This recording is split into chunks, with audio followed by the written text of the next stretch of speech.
Hey everyone, it's Theo here from the Musication Station, and in this video I'm going to show you how to make your own pipe organ instrument. I'm going to simplify it a little bit so that you can use stuff you've got already in your own house, but without further ado, let's go to my shed. So welcome to my shed. You don't need a shed to make this, it's just convenient for me. So obviously the first thing you're going to need for your pipe organ is obviously plastic pipes. Me and my friend got these from B&Q. You can get them in two different diameters. This is a 1-inch diameter, the diameter being the length from this side of the circle to the other side. You can also get 2-inch as well, and either is fine, it doesn't matter at all. You're going to want a tape measure or a ruler, doesn't matter which, a pencil or something to mark the pipe with, and a hacksaw.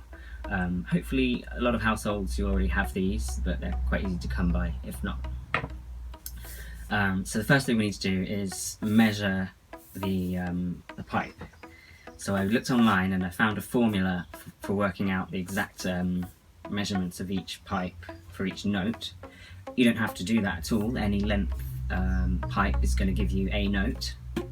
So I'm putting a picture of the formula that I found online, which tells you how to work out the length each pipe needs to be for each note, which I found was really good fun to work out. And on the next picture you can see the notes I've given you guys. There's a number next to each of the note names, which is 6. That just tells us what pitch we're working at. A C6 is 2 octaves above middle C, which is a C4, so it's kind of middling to high. And I chose that just purely because the length of pipe that it created in the end wasn't too long and it wasn't too short. It still gives a nice note. It's not too high. So the note I'm going to make for this video is a C7, purely because it corresponds well to another note that I already had left over, so they're going to sound nice together. Before we start cutting, it's worth mentioning that I have got a vice or a clamp in my shed which helps hold the pipe really still whilst I cut. Obviously if you don't have that, please just get someone else to help you hold it really still, or you can get an adult to cut it whilst you hold it for them, because we don't want any accidents. So let's get measuring.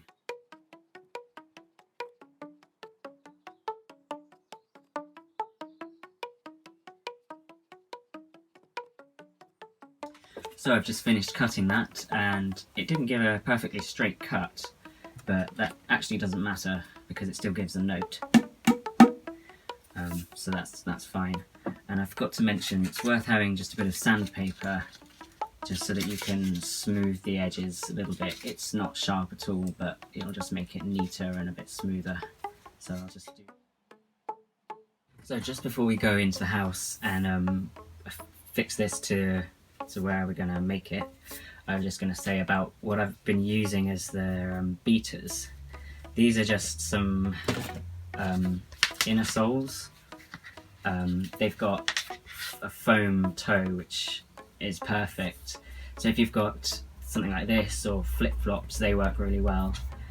They've got a plastic bit there actually which gives us a slightly different sound. I don't like it as much as the foam sound, but this is what I've been using. Just to compare with the sort of harder sound. You kind of get the tapping as well, so the foam is really nice. I'm inside my house because I think the best place to put your pipe organ is going to be along a radiator. So because all you need for that is some sellotape and some scissors, so let's tape that up.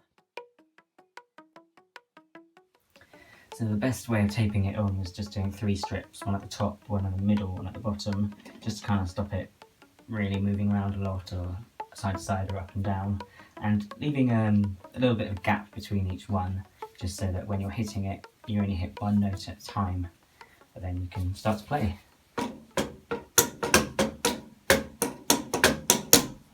And obviously you can make as many or as few notes as you want. Just have fun and enjoy.